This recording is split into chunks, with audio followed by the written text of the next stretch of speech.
네, 여러분 안녕하세요. 아티스트 웬입니다.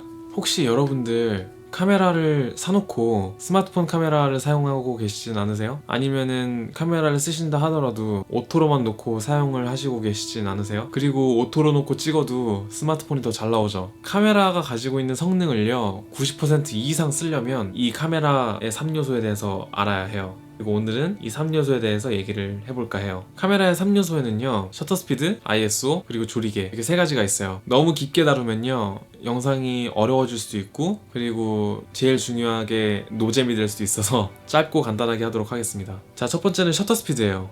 카메라에는 셔터라는 게 있어요. 이 사진을 딱 찍을 때 찰칵 하고 하는 그 소리 있죠? 그 소리가 셔터가 열렸다가 닫혔다 하는 그 소리예요. 찰칵 하는 그 소리가 셔터예요. 그럼 말 그대로 이 셔터 스피드는요 이 셔터가 얼마나 빨리 열렸다가 닫히는지를 나타내는 속도예요. 이거를 나타내는 속도는 초예요. 50분의 1, 200분의 1, 이거는 50분의 1초, 그리고 200분의 1초가 되겠죠. 이 셔터 스피드는요 사진과 영상에서의 효과가 살짝 달라요. 쓰임새도 살짝 다르고요. 원리는 똑같지만. 자, 사진에서의 셔터 스피드는요 셔터가 얼마나 열려있냐 그리고 닫혀있냐의 문제이기 때문에 셔터 스피드가 빠를수록요 이렇게 빠를수록 사진은 어둡고, 왜냐하면 빛이 들어오는 시간이 짧기 때문에 사진이 그만큼 어둡고 사진이 안 흔들립니다. 그렇겠죠. 이렇게 딱 빠르게 열렸다가 닫히니까 그만큼 순간을 딱 캡처를 하는 거겠죠. 그만큼 사진이 어둡고 안 흔들리게 나와요. 반대로 셔터 스피드가 이렇게 느리면요,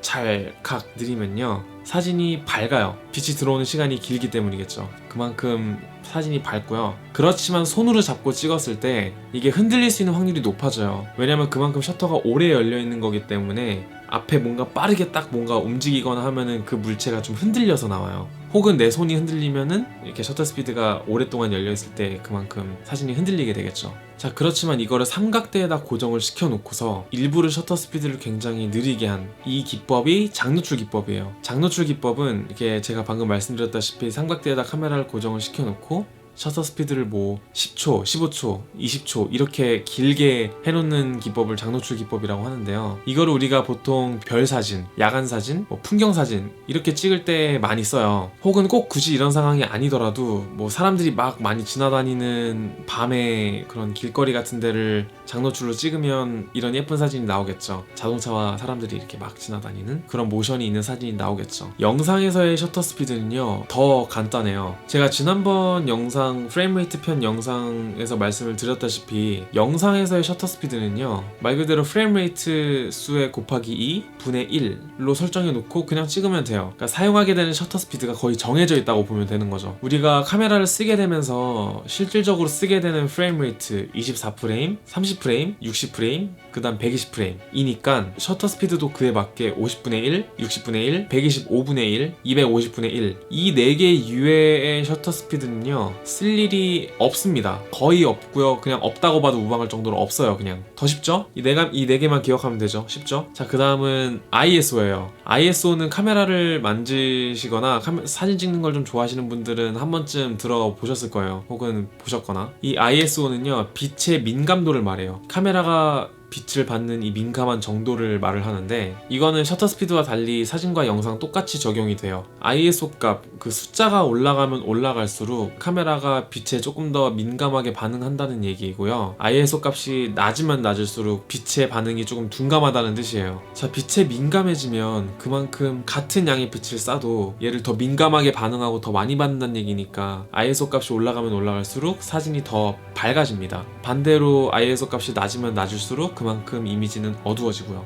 자, 근데요 ISO 값은 높다고 좋은 게 아니에요. 무조건 어두운 환경이라고 ISO 값을 미친듯이 올려버리면 그거는 안 되는 거예요. 근본적으로 ISO 값은 낮으면 낮을수록 좋습니다. ISO 값이 낮으면 낮을수록 화질이 더 좋아요. ISO 값이 올라가면 올라갈수록 이 픽셀당 노이즈가 생겨요. 이게 빛을 받는 민감도가 조금씩 올라가다 보니까 이 각자 이 픽셀이 조금씩 노이즈가 생기는데, ISO 값이 막 치솟아 버리고 이 픽셀의 노이즈가 극단적으로 생겨버리게 되면 이렇게 지저분한 사진이 나와요. 여러분들 스마트폰으로 밤에 풍경을 찍거나 친구를 찍어주거나 할 촬영할 때 사진을 찍으면 굉장히 화질이 안 좋고 지저분한 사진이 나오죠. 그런 걸 한 번쯤은 경험을 해보셨을 거예요. 밤에 사진을 찍었는데 사진이 생각보다 너무 안 나오게 되는 경우. 이게 왜냐면요, ISO 때문에 그래요. 카메라는 자동적으로 밤이 되면 빛이 부족하다는 것을 인식을 하고 ISO 값을 그냥 미친듯이 올려버리는데, 이 ISO 값이 엄청나게 올라가게 되면 제가 방금 말씀을 드렸다시피 픽셀당 노이즈가 껴요. 그러니까 사진이 지저분한 거예요. 그리고 카메라 같은 경우도요, 물론 카메라 기종과 뭐 가지고 있는 성능에 따라서 조금씩 차이는 나겠지만, 저 같은 경우는 정말 최대 ISO 6400 이상으로 올리는 것은 추천드리지 않아요. 사실 뭐 옛날 보급형 뭐 디지털 카메라 같은 경우는 ISO 1600만 넘겨도 굉장히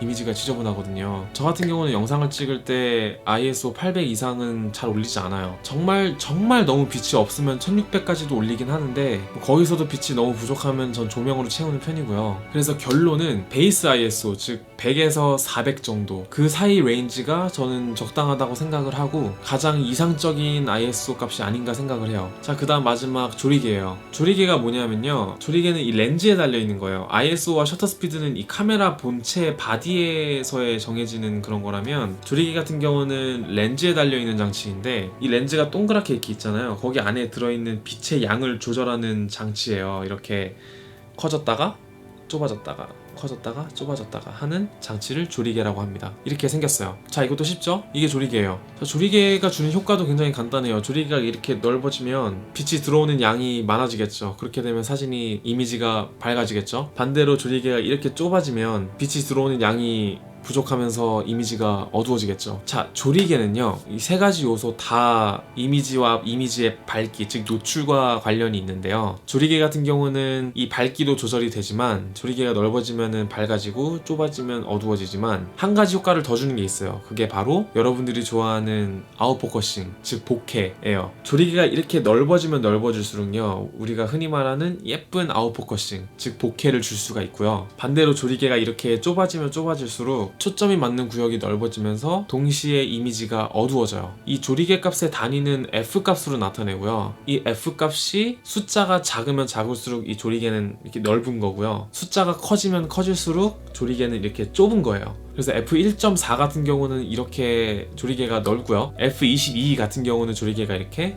좁습니다. 여러분들이 쓰고 계신 카메라의 렌즈를 보면은 이렇게 밀리미터 단위로 된 숫자는 그 렌즈의 화각을 나타내는 숫자고요.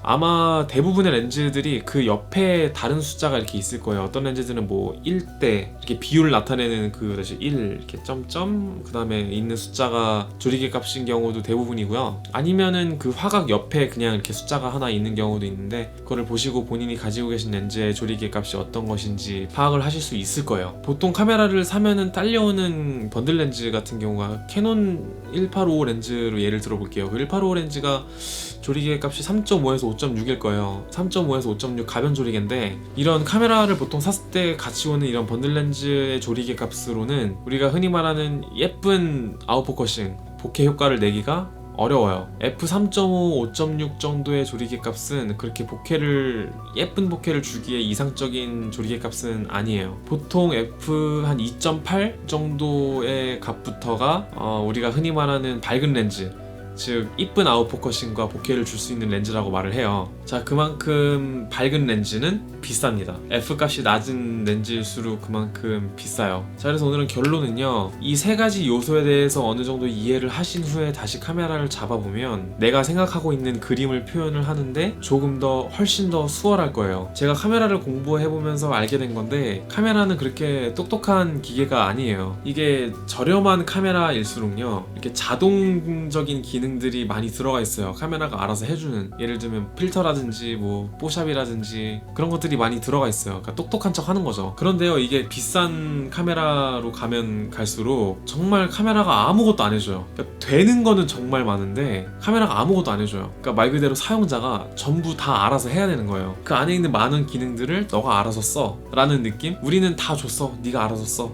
라는 느낌이에요. 이걸 시청하시는 여러분도 그렇고 저도 그렇고 뭐 엄청나게 비싼 카메라를 쓸 건 아니지만, 이 세 가지 카메라의 3요소, 이 세 가지 요소만 알고 카메라를 접하고 사용을 해도요, 여러분들의 사진과 영상이 정말 엄청나게 크게 달라질 거라는 거를 저는 장담합니다. 자, 오늘 영상 여기까지 하겠습니다. 오늘 영상도 도움이 됐길 바라면서 다음에도 조금 더 유익하고 도움이 될 만한 영상으로 찾아뵙도록 하겠습니다. 아티스트 웨인이었습니다. 끝!